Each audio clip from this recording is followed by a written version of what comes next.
You ask Tiger to calculate. This deals with linear inequalities with one unknown. The final result is x greater than 8. Let's solve it step by step. Group all constants on the right side of the inequality. Subtract 6 from both sides.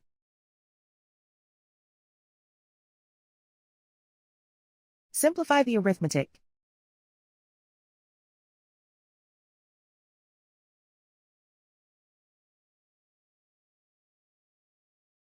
Isolate the x. Divide both sides by 3.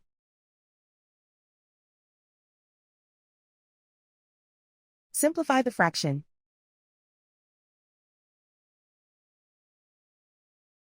Find the greatest common factor of the numerator and denominator.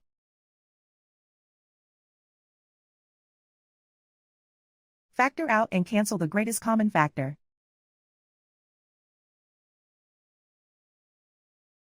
Plot the solution on a coordinate grid.